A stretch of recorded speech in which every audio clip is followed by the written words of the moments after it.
para que entendamos un poco por qué es importante, o a mí me parece importante, más allá de que yo soy intensivista y que estos temas me encantan, pero porque es importante, me parece, incluirlo en el curso.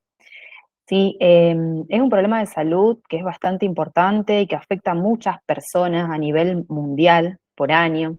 Fíjense, estos son datos globales que se sacan para el Día Mundial de la Sepsis. Y fíjense que por año hasta 50 millones de personas se ven afectadas por lo que es la sepsis. De esas personas, más o menos 11 millones se mueren. ¿Sí? Eso implica una muerte cada 2,8 segundos. Y a nivel global, el 20% de todas las muertes están de alguna manera relacionadas con la sepsis. Así que fíjense lo importante que es, porque uno cuando piensa en patologías prevalentes, piensa más que nada en las cardiovasculares, las oncológicas, los politraumas, pero fíjense lo importante que es la sepsis como causa de mortalidad global. Y no solo como causa de mortalidad, sino también hay que tener en cuenta que los pacientes que sobreviven a un cuadro de sepsis muchas veces tienen limitaciones en lo que es su calidad de vida, que después lo vamos a ver. Y al igual que otras enfermedades como las que nombré recién, como el politraumatismo, los infartos, el ACV, acá lo importante y lo que le va a mejorar la sobrevida a los pacientes es que ustedes puedan identificar la sepsis de manera temprana y el manejo adecuado precoz, ¿sí? Eso en las primeras horas es lo que le va a cambiar la mortalidad al paciente, ya que en realidad no hay, más allá de que uno cada vez hay más conocimiento de lo que es la fisiopatología de la sepsis, no hay un medicamento específico, sí, para tratar a la sepsis. El tratamiento de la sepsis es el tratamiento del foco infeccioso y el sostén, sí, no hay un fármaco específico. Entonces, todo esa identificación precoz y ese manejo adecuado en las primeras horas es lo que ustedes pueden hacer para cambiarle la historia a ese paciente. Más allá de que no haya ningún fármaco puntual, la mortalidad, ¿sí?, de lo que es la sepsis ha bajado con los años. Pero a pesar de que la mortalidad ha bajado, la frecuencia y la gravedad de la patología ha aumentado. Esto un poco se cree que es por el mayor envejecimiento, ¿sí?, de la población, el desarrollo de organismos multiresistentes, muchas veces los estados de inmunosupresión que hacen que la prevalencia de la enfermedad aumente. Es una enfermedad que es más frecuente en hombres, es más grave en mayores de 65 años, también tienen mayor riesgo pacientes inmunosuprimidos, ya sea por enfermedades o por fármacos. Hay factores genéticos que determinan que una persona tenga más riesgo de padecer sepsis o shock séptico que otra persona. Hay causas modificables, como por ejemplo el alcohol, la vacunación, y otras enfermedades como el cáncer, la obesidad, la diabetes, ¿sí? Y el hecho de que haya tenido internaciones previas también hace que el paciente tenga mayor riesgo de desarrollar un cuadro de sepsis o shock séptico. Entonces, como dijimos, uno de los pasos más importantes es poder identificar qué es la sepsis. Y acá me gustaría escucharlas o escucharlos. ¿Qué es para ustedes la sepsis y el shock séptico? Y voy a salir de acá.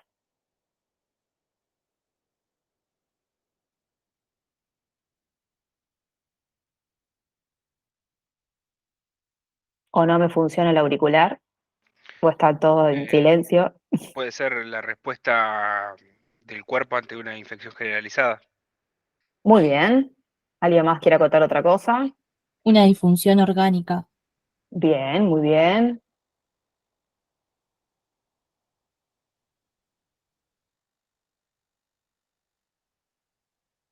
Bueno, me gustaría también recorrer mínimamente un poquito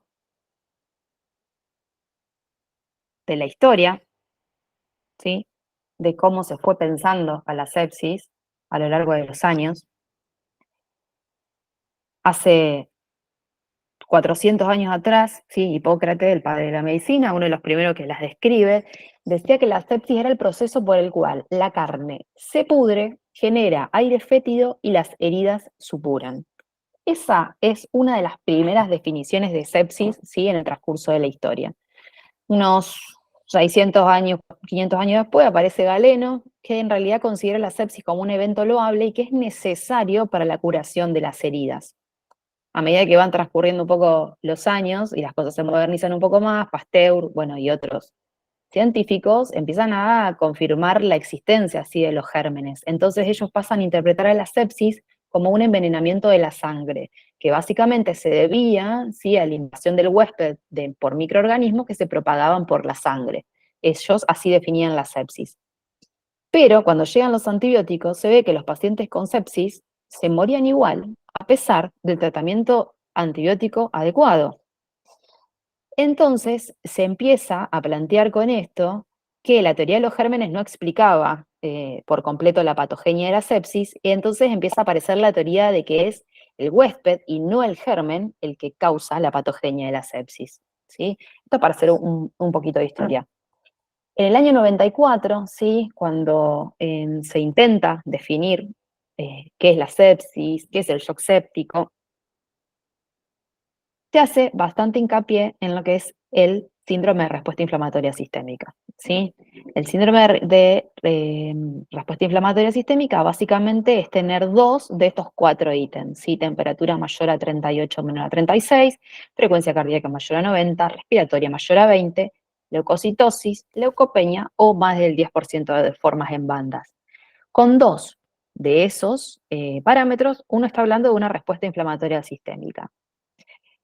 ¿Es siempre infecciosa la respuesta inflamatoria sistémica? No. Nosotros en terapia intensiva vemos respuesta inflamatoria sistémica por un montón de noxas, ¿sí? Politraumatismo, pancreatitis, grandes quemados, etcétera, digamos. No es solo la causa infecciosa lo que genera la respuesta inflamatoria sistémica. Entonces, la sepsis en ese momento se definió como la respuesta inflamatoria sistémica de causa infecciosa, ¿sí? A la definición de sepsis se sumó la definición de sepsis grave, que era cuando la sepsis se acompañaba de falla de algún órgano. Y tomaba distintos parámetros para hablar de fallas multiorgánicas, ¿sí? La hipotensión, el lactato, el volumen urinario, la PAFI, la creatinina, bilirrubina, plaquetas, si el paciente estaba coagulopático. Básicamente eran los puntos que se tomaban para definir sepsis grave, que era la sepsis asociada a falla orgánica. Y el shock séptico, que es el que se definía como la sepsis grave asociada a hipotensión refractaria a fluidos y que requería drogas vasoactivas. Esta fue la definición de hace 30 años atrás, ¿sí? Pero bueno, esta fue bastante criticada durante mucho tiempo hasta que en el 2015, ¿sí?, se genera este consenso que se llama sepsis 3, un poco porque el hecho de usar los 2 criterios de Sears para definir a la sepsis, en realidad lo que se refleja el SIRS es una respuesta inflamatoria, ¿sí?, que genera el huésped ante un peligro potencial, pero no está indicando esto como me nombraron ahí, una respuesta desregulada, ¿sí?, del organismo que puede llegar a comprometer la vida. Puede haber criterios de SIRS en muchos pacientes internados y que nunca van a tener una infección. Entonces, muchas veces eran extremadamente sensibles, ¿sí?, y poco específicos estos criterios. Y tampoco en las definiciones había una unanimidad, ¿sí?, una definición homogénea de lo que era el shock séptico, ¿sí? Y según las guías había diferentes definiciones de shock séptico. Entonces el sepsis 3 un poco lo que intenta es unificar, ¿sí?, todos estos criterios. Y aparece la definición actual de sepsis, que esto es la que hay que tatuarse, y que es lo que se define como la disfunción orgánica potencialmente mortal que es causada por una respuesta desregulada del huésped a la infección, ¿sí? ¿En qué hace hincapié esta definición? En que hay una respuesta del huésped que no es homeostática, y que es esto lo que lleva a la disfunción orgánica y a su potencial letalidad, ¿sí? Los criterios de SIRS siguen ayudando en el diagnóstico de infección y lo que hacen es complementar características específicas de cada tipo de infección, pero por sí solo no reflejan, ¿sí?, esta respuesta del organismo desregulada. No hay manera, ¿sí?, de medir esa en una guardia, ¿sí?, o en una terapia medir una respuesta desregulada del huésped. Lo que sí se puede hacer es medir o ponerle un puntaje, si se quiere, a lo que es la disfunción orgánica. No sé si ustedes están familiarizados con algunos scores de disfunción orgánica, así que se pueden usar. Los más conocidos son el SOFA y el LODS, que son los que más se usan, y en realidad de esto el más utilizado es sí, el SOFA, y es el más simple también. ¿Y cómo definimos entonces con el SOFA que hay disfunción orgánica? Un SOFA de 2 o más puntos, ¿sí? Cuando tenemos un SOFA que tiene 2 o más, estamos hablando de disfunción orgánica. Esto del SOFA, no sé si alguna vez lo vieron, básicamente toma 6 sistemas y un puntaje de 0 a 4. 4 es el más grave. Para medir la falla del sistema respiratorio utiliza la PAFI, que es la relación entre la presión arterial de oxígeno y la FiO2 del paciente. Para evaluar la hemostasia usa las plaquetas. Para evaluar la función hepática la bilirrubina. A nivel cardiovascular toma la presión arterial media y la necesidad o no de drogas vasoactivas. Para medir la disfunción del sistema nervioso central utiliza la escala de coma de Glasgow y para medir la función renal utiliza la creatinina. Entonces, si el paciente en todo esto suma 2 o más puntos, se habla de falla orgánica, de disfunción orgánica. ¿Qué puede pasar? Que a lo mejor el paciente ya de por sí tiene, el ejemplo más claro es un insuficiente renal crónico, que habitualmente maneja una creatinina en este valor, entre 2 y 3,4. Ya su SOFA basal es de 2, ¿sí? Entonces, para que digamos que tiene disfunción orgánica, sobre ese 2 tiene que aumentar por lo menos 2 puntos más, ¿sí? O sea, tener 4 o más de SOFA. ¿Qué pasa con el SOFA? ¿Qué tiene en contra? Que para una guardia hay que esperar todo el laboratorio, muchas veces para poder sacarlo completo. Entonces lo que se intentó hacer a raíz del consenso del sepsis 3 es intentar buscar una herramienta que sea bastante más práctica que eso y que solo tome parámetros clínicos, ¿sí? Entonces acá lo que se generó, obviamente con análisis estadístico, y no me voy a meter en eso porque me parece que no viene a la charla, es el QuickSOFA. El QuickSOFA son 3 variables clínicas, ¿sí? Se evalúa la disfunción neurológica a través del estado mental, ¿sí? Que es esto que ven acá. Ya un Glasgow menor a 15 es alteración de estado mental, una presión sistólica menor a 100 o una respiratoria mayor a 22, tener 2 de 3 habla de un potencial riesgo de mortalidad mayor que los pacientes que no lo tienen. ¿Y qué otra cosa también se utilizó en este consenso? Se define bien lo que es el shock séptico, ¿sí?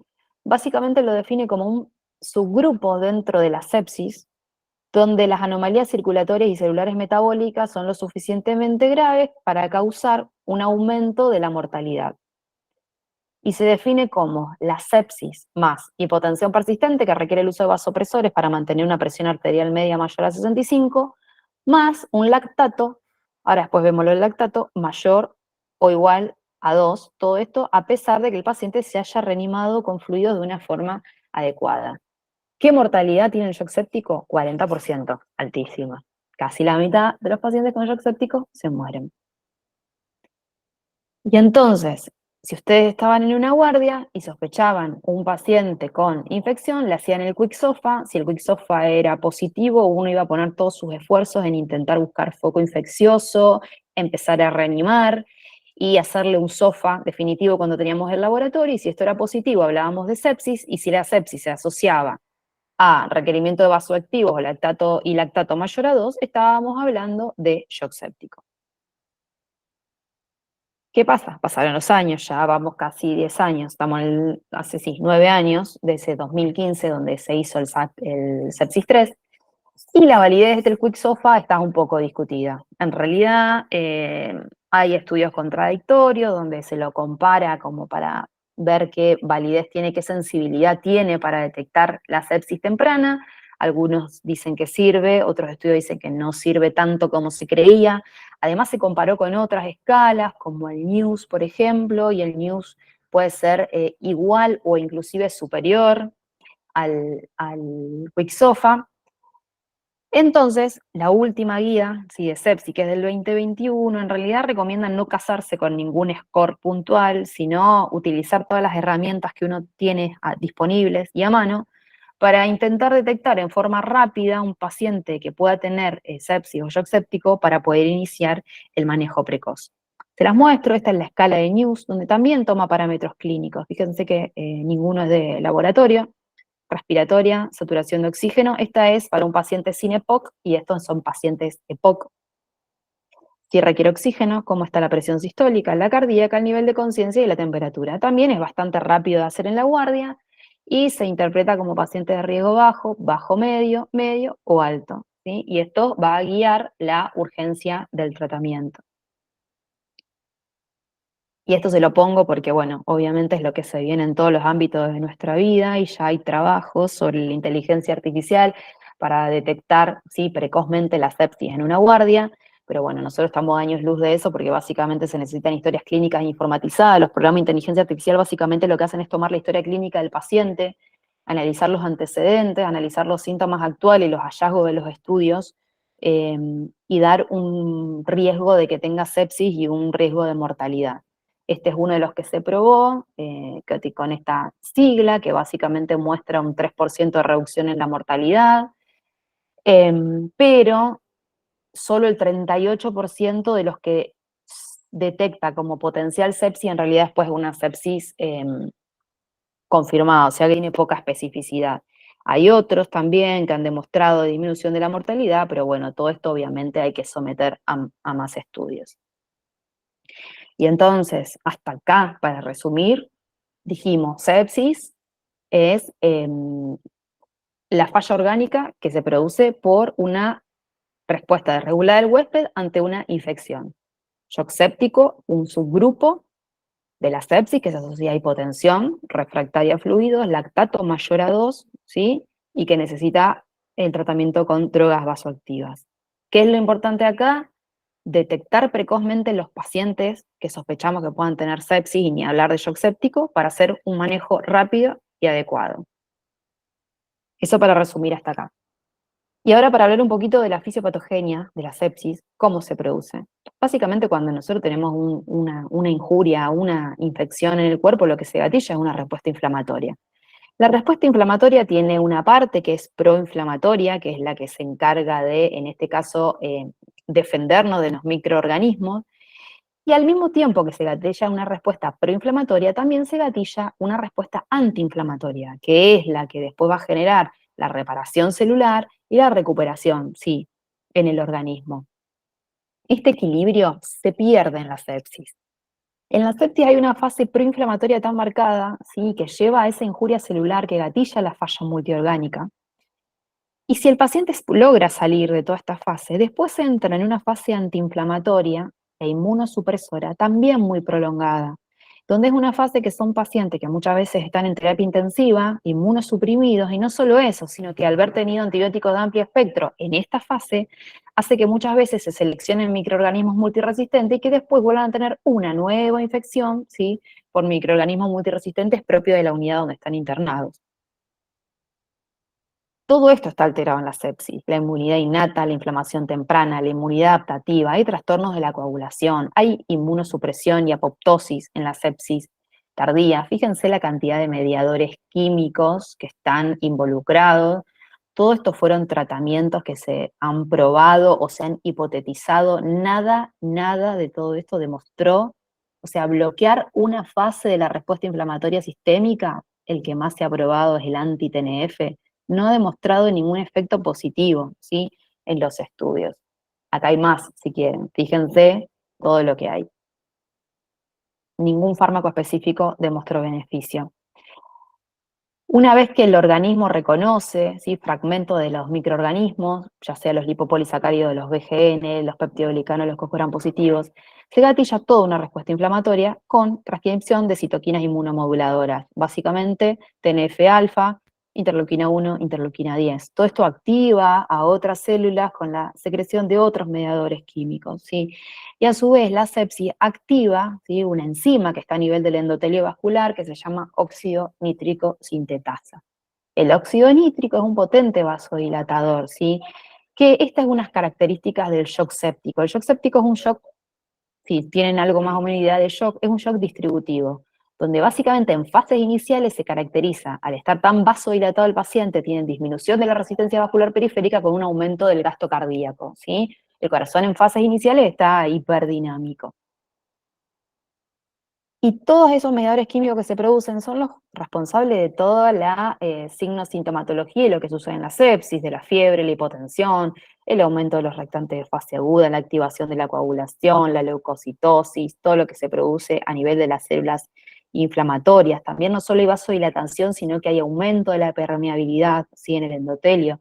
Se genera toda una respuesta hormonal de estrés, ¿sí? Aumentan las catecolaminas, aumenta el cortisol, aumenta la somatotrofina, aumenta el glucagón. Todo eso lleva también a aumento de la gluconeogénesis, aumentar la lipólisis en un intento de mantener el sustrato nutricional de las células.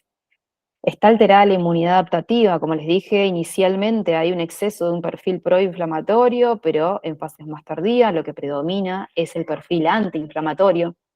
Hay trastornos de la coagulación, ¿sí? Básicamente lo que hay en la sepsis es un aumento del factor tisular. Todo esto gatilla que se active la cascada de la coagulación con la activación de la trombina y la transformación de fibrinógeno en fibrina. Entonces, ¿qué pasa? A nivel de los vasos, de los capilares, se producen microtrombos, ¿sí? Esos microtrombos que se producen en esos vasos generan isquemia de los tejidos, ¿sí? Y esto también está asociado a la falla, digamos, a la injuria celular y a la falla multiorgánica. No solo que se gatillan estos trombos, sino en un intento de lisar esos trombos, también aumenta el plasminógeno, su conversión a plasmina, y también hay, es un trastorno que es protrombótico, pero también se generan trastornos de la coagulación y el paciente, a pesar de tener microtrombosis, se encuentra coagulopático. Esto es lo que van a escuchar como coagulación intravascular diseminada muchas veces, que es propio de la sepsis. Y como les dije, en la sepsis tardía hay una fase inmunosupresora, ¿sí?, donde se caracteriza básicamente por la apoptosis, ¿sí?, la apoptosis de células de la inmunidad, como los CD4, las células B, células dendríticas, ¿sí? Y hay un cambio de inflamatorio a un perfil antiinflamatorio. Todo esto que les acabo de mencionar, les estoy pasando la versión resumida, ¿eh? Mucho peor de lo que están escuchando, lleva a la falla multiorgánica, ¿sí? ¿Por qué se produce esa falla multiorgánica? Primero porque hay una injuria celular a nivel de los tejidos. ¿Y cómo se produce esa injuria celular? Básicamente porque, como les dije antes, hay isquemia en los tejidos por esa alteración de la oferta y demanda de oxígeno. Hay un daño citopático directo por los mediadores químicos, sí, que se producen y generan daño mitocondrial, y además hay apoptosis de células. Algunas en realidad tienen la apoptosis retrasada, como los macrófagos y los neutrófilos activados, y esto prolonga la respuesta inflamatoria inicial, pero después se produce una apoptosis de las otras células que les mencioné previamente, generando una fase inmunosupresora. Compleja la fisiopatogenia, ¿sí?, de la sepsis, pero bueno, intenté resumírsela en estas palabras. ¿Cómo se manifiesta clínicamente una sepsis? Vamos a tener signos de la infección de base, signos propios de la sepsis y el shock, y después vamos a tener alteraciones de laboratorio. De la infección de base va a depender de cuál es la infección que le está gatillando al paciente el cuadro de sepsis / shock séptico. Más frecuentes son la neumonía, le siguen las infecciones intraabdominales, le siguen las infecciones del tracto urinario y muchas veces van a tener un cuadro de sepsis, shock séptico, con una infección que no le van a encontrar el foco inicialmente.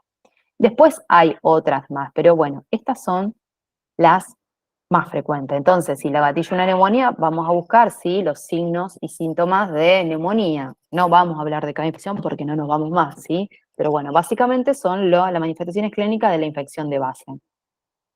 Después vamos a tener las propias de la sepsis y el shock, ¿sí? La hipotensión, la fiebre o la hipotermia, la taquicardia, la taquipnea, todos signos de hipoperfusión, ¿sí?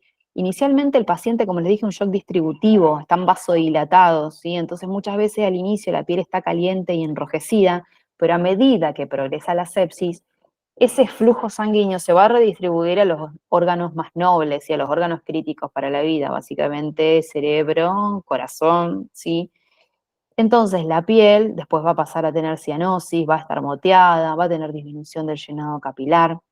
Sí, otros signos de hipoperfusión que también podemos tener es alteración de la conciencia y oligoanuria o ilio. Todo esto también hay que tener en cuenta que los pacientes pueden tener enfermedades previas o estar medicados con determinados fármacos que hacen que se altere esto. Por ejemplo, el ejemplo típico es los betabloqueantes. A veces los pacientes betabloqueados es difícil ver la taquicardia, pero no por eso no están con sepsis o shock séptico.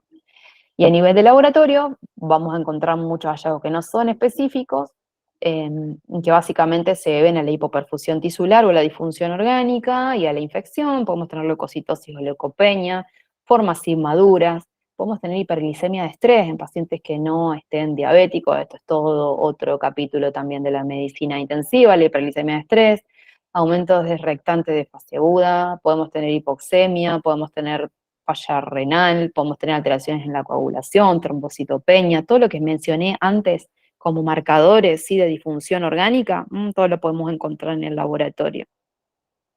Y el aumento de el lactato, ¿sí?, que muchas veces es una manifestación indirecta de la hipoperfusión, ¿sí?, tisular.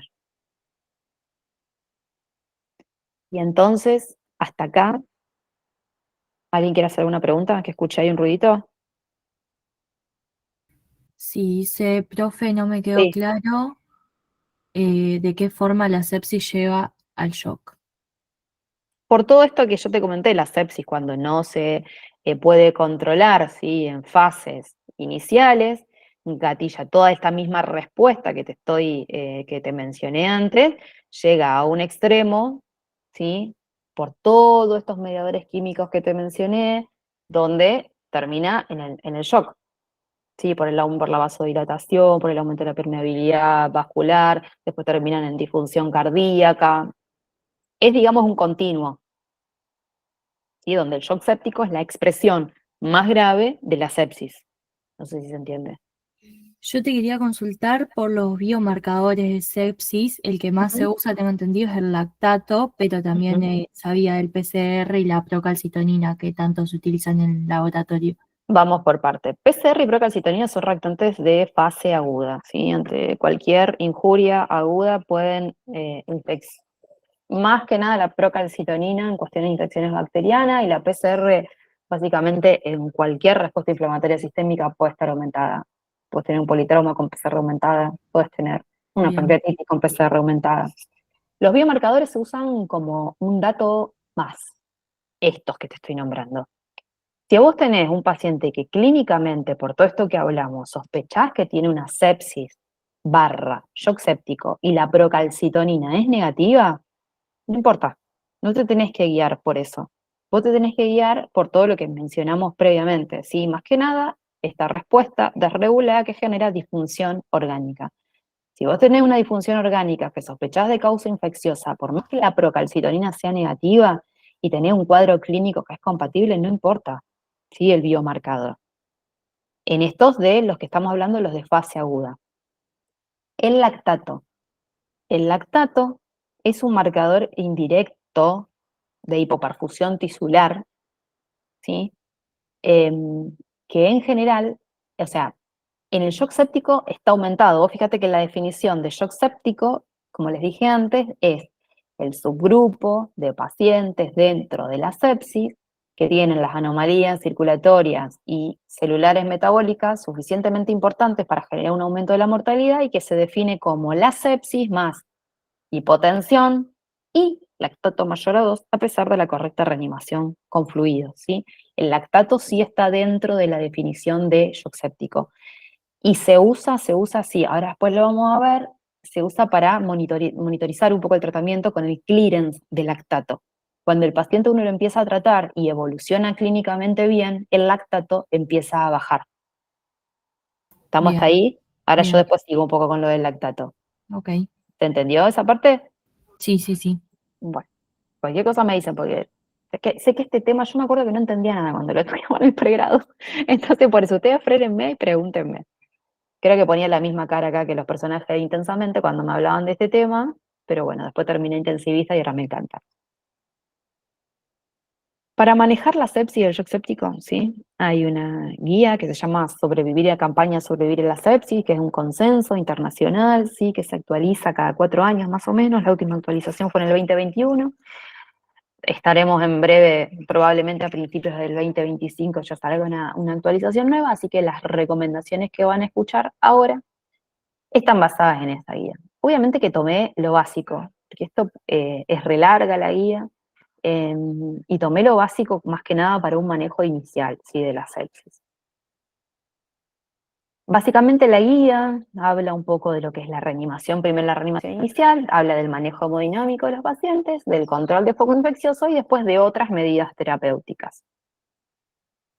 Y entonces, para arrancar, primer paso, reanimación inicial. Cuando uno habla de reanimación inicial, habla de un paciente, ¿sí? Que sospecha que tiene una sepsis, más si está chocado, donde hay que hacer expansión con fluidos, ¿sí? ¿Cómo se recomienda hacer esta reanimación inicial con fluidos? La dosis es 30 mililitros kilo en por mínimo 3 horas, ¿sí? En máximo, en realidad, en el máximo en un lapso de 3 horas. A veces puede ser más rápido, sí, si el paciente está muy inestable, a veces puede ser más lento, y sí, si estamos en un paciente insuficiente cardíaco renal crónico, a veces no le podemos pasar tanto volumen junto, entonces, bueno, la medicina también a veces tiene un poco de arte, pero bueno, hay que estandarizar y se está estandarizado así, 30 mililitros kilo. Un paciente que pesa 70 kilos son 2 litros, ¿sí? De líquido. Esos 2 litros tienen que pasar máximo en 3 horas. ¿Cómo controlamos que eso esté dando resultado, que el paciente esté teniendo respuesta? ¿Cómo se les ocurre que nosotros podemos controlar que el paciente está respondiendo a la expansión con líquido?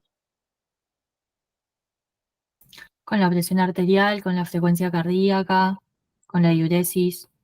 Muy bien, excelente. ¿Sí? Todas esas cosas que vos me mencionabas, si le sumamos la presión venosa central, la saturación venosa central de oxígeno, son todas medidas, ¿sí? Hemodinámicas estáticas, ¿sí? Porque básicamente es como sacar una foto, ¿sí? Vos en un momento determinado tomás una medición.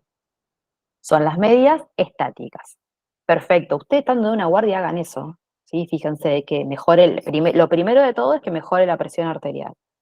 ¿Sí? Que mejore la frecuencia cardíaca, que mejore la diuresis, que mejore el sensorio, si tiene vía central, que mejore la presión venosa central, etcétera. Son todas herramientas para una guardia que son más que suficientes.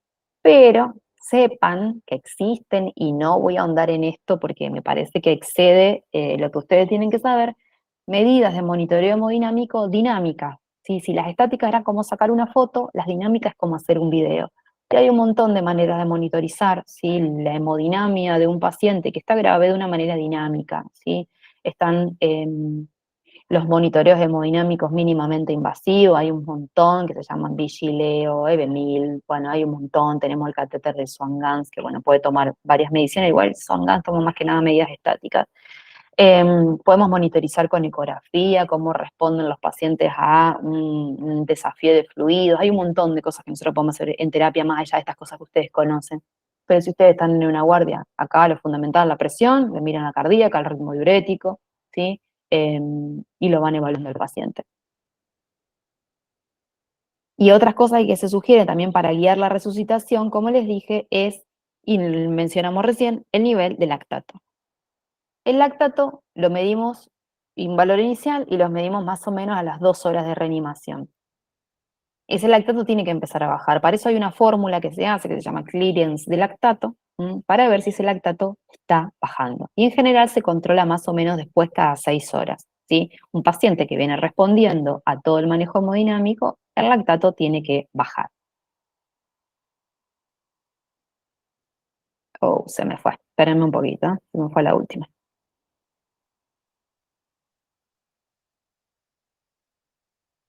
Bueno, y lo otro es con qué, pregunta que nos podemos hacer es con qué líquido reanimamos a los pacientes. Le dijimos la cantidad. Pero ¿qué líquido usamos? ¿Qué ustedes tienen que hacer la indicación? ¿Cómo lo indican? ¿Con qué? ¿Con qué solución expanden al paciente?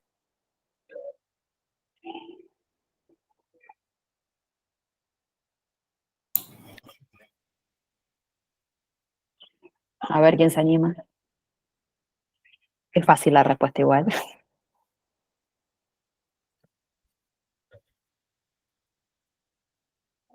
Se anima. Con Ringer solución lactato. fisiológica, Ringer. Muy bien. Todo eso que nombraron, solución fisiológica, Ringer lactato, son cristaloides, ¿sí?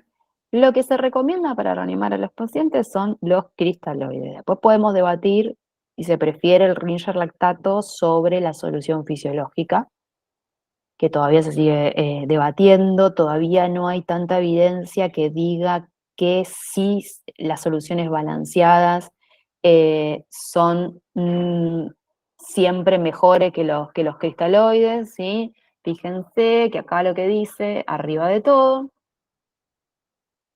es que se sugieren los cristaloides como primera línea para la resucitación, ¿sí? Acá, también con un nivel de evidencia un poco, o sea, más bajo, dice que se podrían preferir las soluciones balanceadas por sobre las soluciones salinas, ¿sí? Muchas veces la solución fisiológica genera, sí, acidosis metabólica, hiperclorémica, genera, se asocia a falla renal, al trastorno de la coagulación, o sea, un montón de cuestiones que no se asocian a las soluciones balanceadas, entonces por eso muchas veces se prefieren las balanceadas por sobre la solución fisiológica. Cualquiera de las dos que le pongan está bien.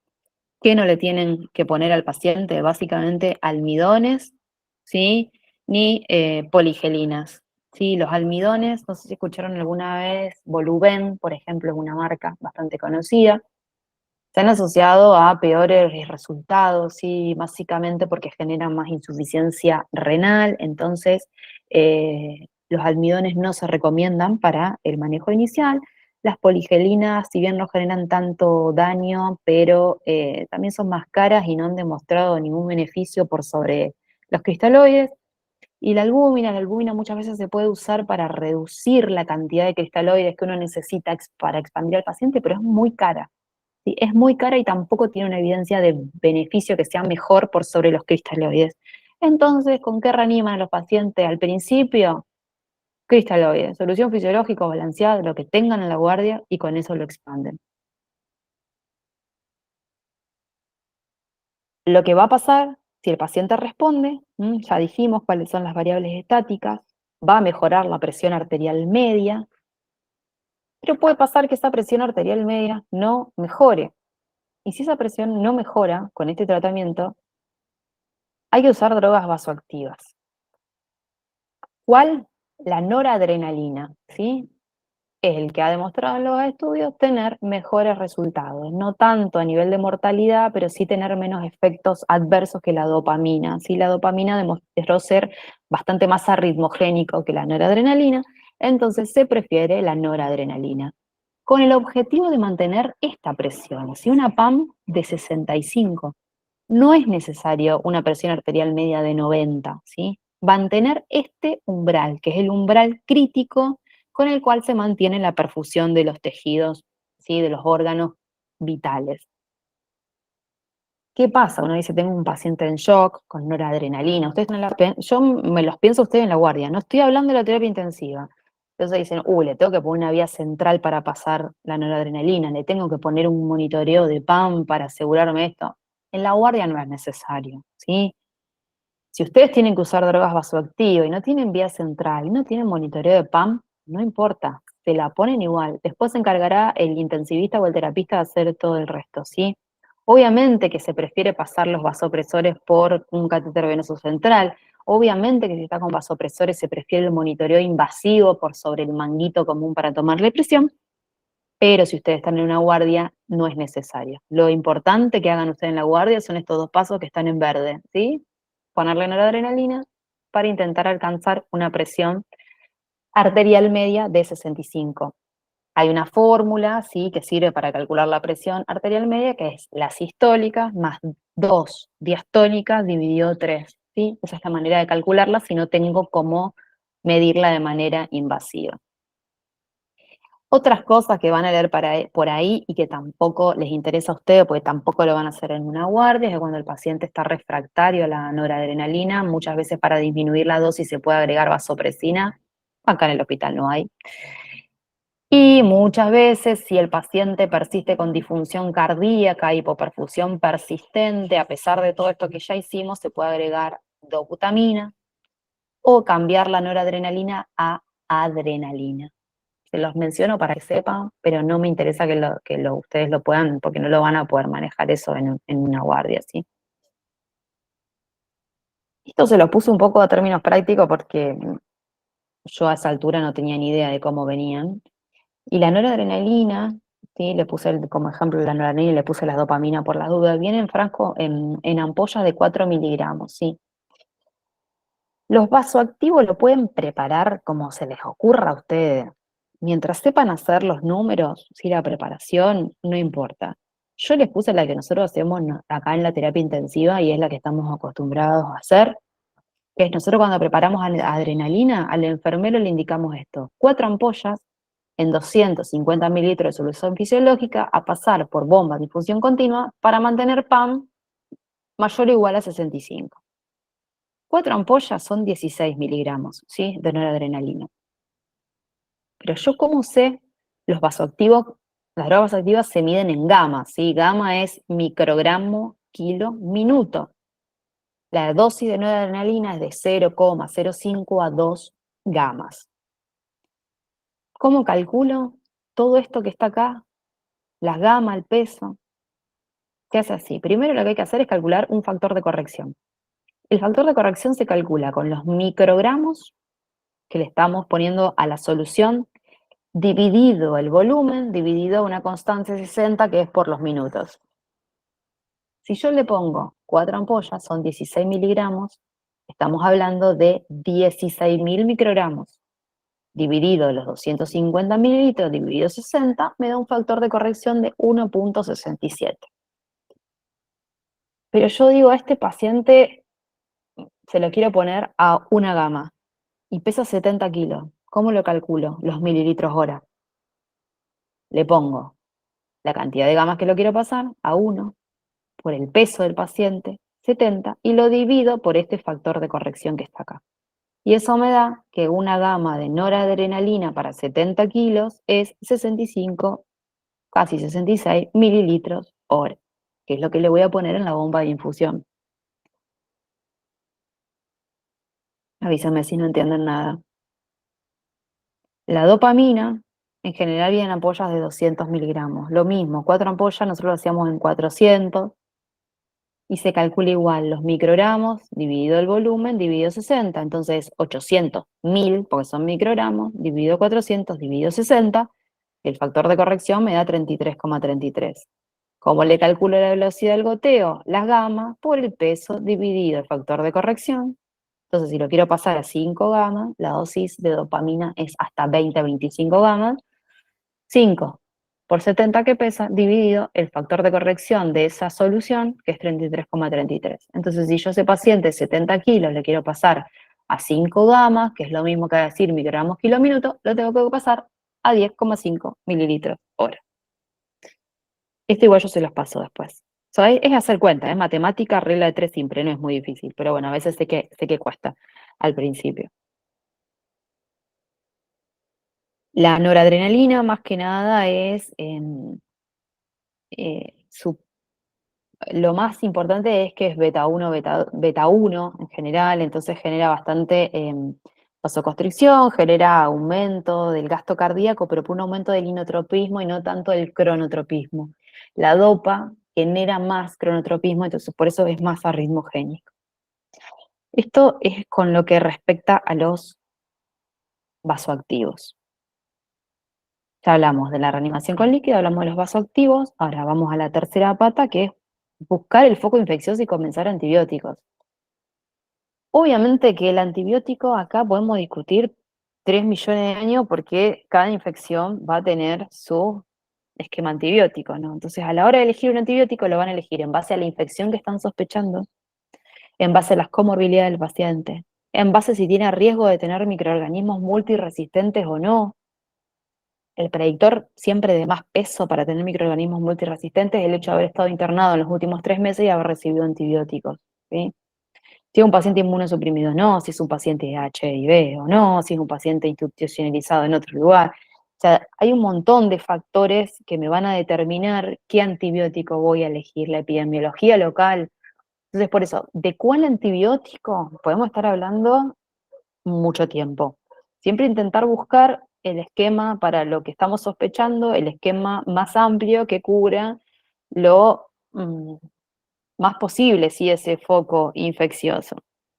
Y la idea es que si la sospecha de sepsis es fuerte, es bastante probable y hay shock, el paciente en 1 hora ya tiene que estar cultivado y tener antibióticos. ¿Qué cultivos? Hemocultivos siempre y después según el foco infeccioso que sospechemos. Si sospechamos una neumonía, le vamos a pedir secreciones respiratorias, si sospechamos una orina, un lo cultivo. Y si no tiene shock, también, con menos evidencia, pero en 1 hora tiene que tener antibióticos, ¿sí? Cuando la sepsis es muy probable, con shock o sin shock, en 1 hora tiene que tener los antibióticos. Les va a pasar que a veces la sepsis es posible, pero no es.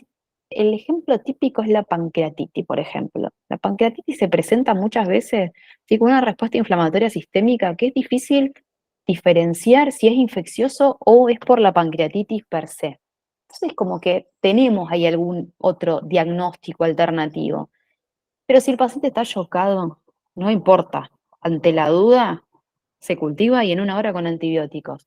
Pero si el paciente no tiene shock y el diagnóstico no es tan claro, nos podemos tomar hasta 3 horas, ¿sí?, para evaluarlo bien y descartar otras causas y tomarnos esas 3 horas para empezar los antibióticos si tiene una causa infecciosa. Es en el único caso donde nos podemos tomar hasta 3 horas, si no en 1 hora cultivado y con antibióticos. Esto se los puse simplemente para mencionar que el paciente en crítico, el paciente grave, que después requiere una terapia intensiva, muchas veces son pacientes que tienen una farmacocinética y una farmacodinámica totalmente diferente a lo que es un paciente no crítico, digamos. Son pacientes que tienen alterado el volumen de distribución, la función renal, el clearance de los fármacos, el metabolismo, tienen alteraciones del pH, lo que hace que se altere la ionización de los fármacos.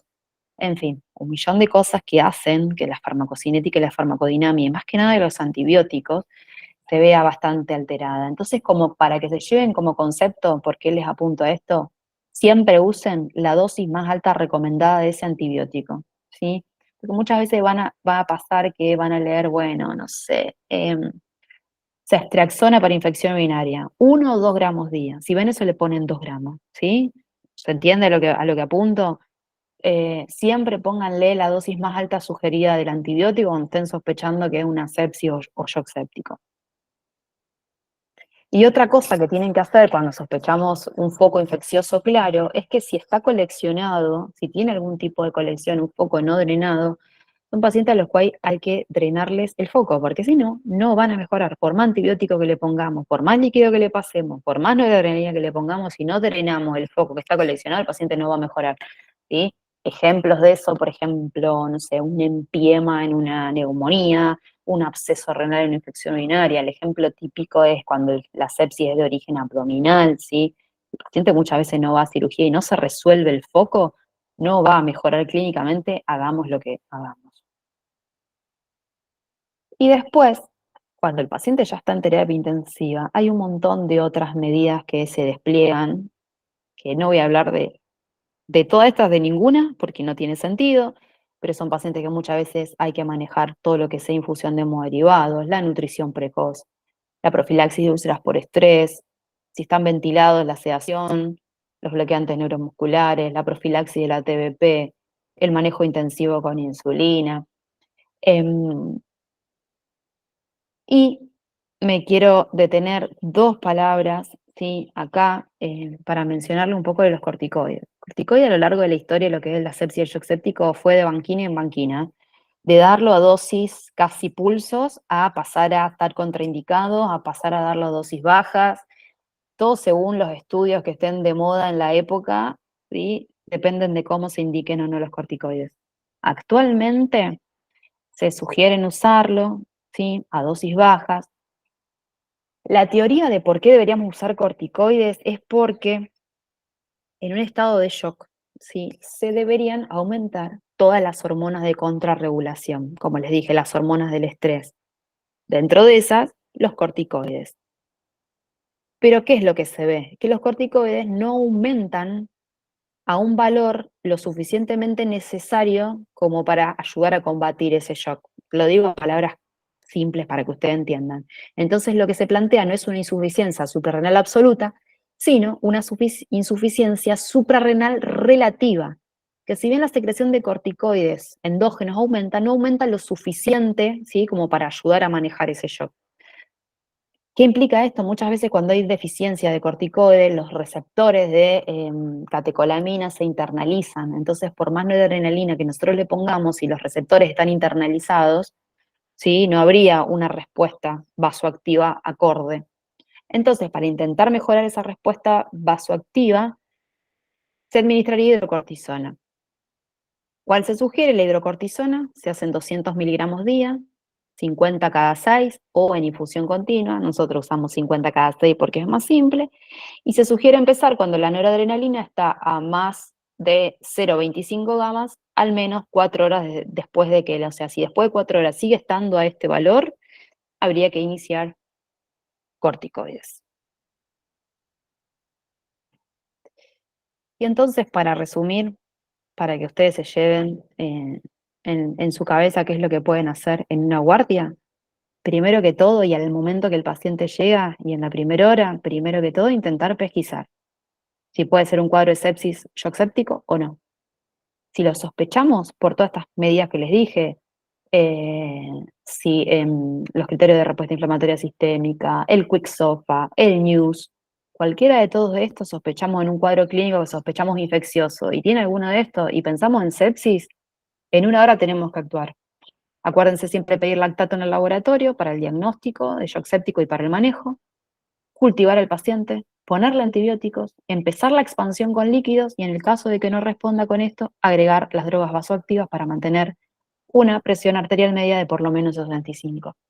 Esto es lo más importante que pueden ustedes hacer en una guardia y con esto es con lo único que le van a modificar la mortalidad a los pacientes, ¿sí? Con la detección temprana y el manejo intensivo precoz, ¿sí? Aunque parezca que todo lo de terapia intensiva, a nosotros muchas veces nos pasa que los pacientes están horas esperando a ser evaluados o evaluados correctamente.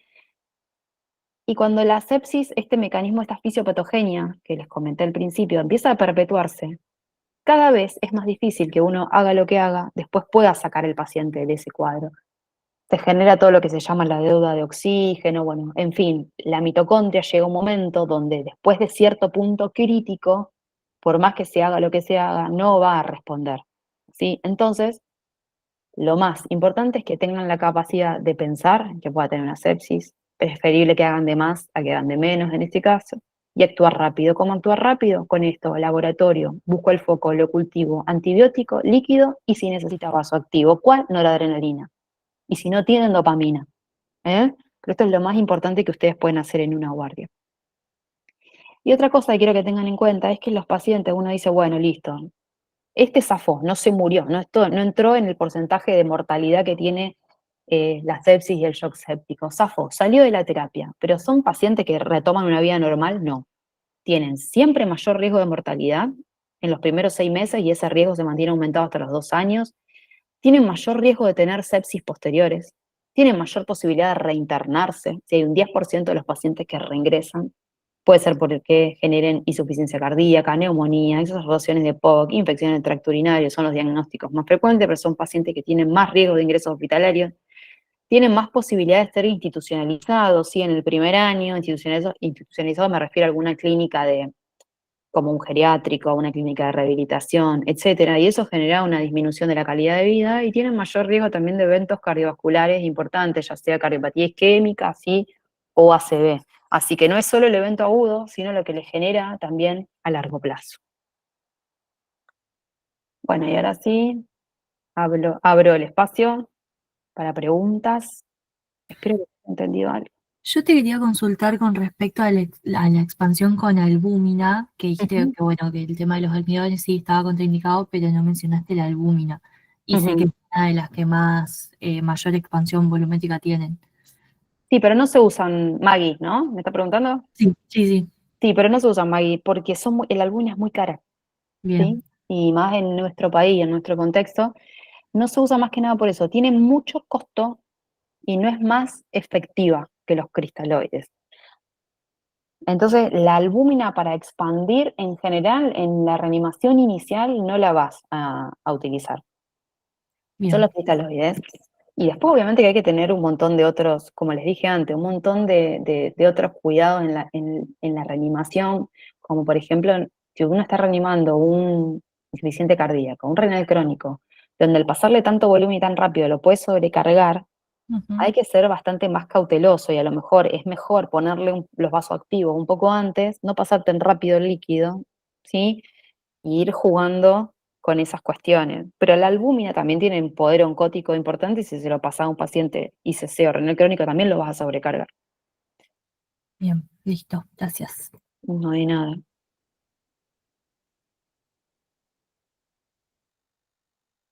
¿Alguna otra pregunta?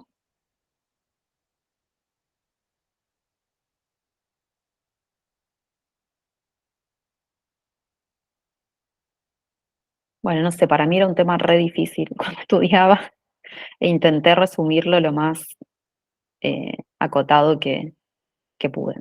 Porque después vuelvo a lo mismo, hay un montón de otras cosas, ¿sí? Cómo se ventila un paciente, ¿sí? Por ejemplo, los pacientes en estado de shock, muchas veces hay que, por más que lo respiratorio esté conservado, ¿sí? Tienen que entrar en respirador igual cuando tienen un shock bastante grave, porque en los estados de shock los músculos respiratorios muchas veces se llevan hasta el 25% de lo que es el gasto cardíaco, entonces para intentar preservar un poco el flujo a órganos más críticos hay que poner el paciente en respirador, aunque a lo mejor no desature. Eh, Son pacientes que muchas veces se distresan porque la principal causa sistémica de distrés es la sepsis, ¿sí? La principal causa pulmonar es la neumonía y la principal causa sistémica que genera distrés es la sepsis. Entonces entra todo otro capítulo de cómo ventilamos a un paciente con sepsis y distrés, muchas veces en falla renal. Entonces, o todo otro capítulo de la terapia intensiva es cómo hacemos terapia de sustitución renal en los pacientes con sepsis y shock séptico.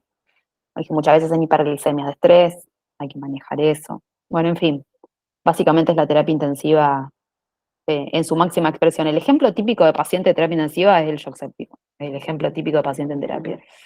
Es el modelo, digamos. Así que bueno, si a alguien le gusta terapia intensiva, probablemente el año que viene, probablemente no, el año que viene vamos a hacer una electiva junto con la gente del Centenario. Baigorria y Centenario va a ser una electiva de terapia intensiva. Así que si a alguien le interesa, están todos invitados e invitadas. Qué Así que bueno, bueno, sí, va a estar bueno seguro. y sí, a nosotros nos encanta. Básicamente Sí, sí, sí. todos los de Baigorria somos casi todos de terapia intensiva y bueno, nos gusta mucho. Así que bueno, nada, esténse atentos a cualquier cosa. Gracias por participar del curso, de esta segunda etapa. Espero que les haya servido. Eh, Después, como les dijimos, el examen la semana que viene, no se preocupen que no es a matar a nadie, ¿sí? Va a ser algo tranqui.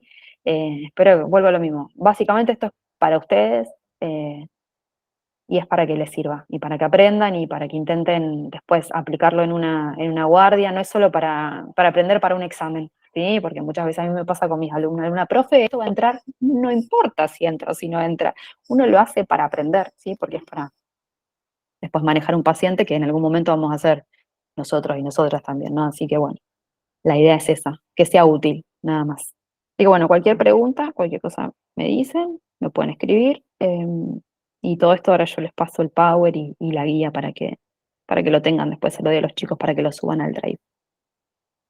Bueno, Peques, si no Bueno, hay preguntas, nos despedimos. Gracias. muchas gracias, profe. Bueno, profe, Adiós. gracias. Gracias, profe. Adiós. Gracias. Profe. Gracias, profe. No, ustedes.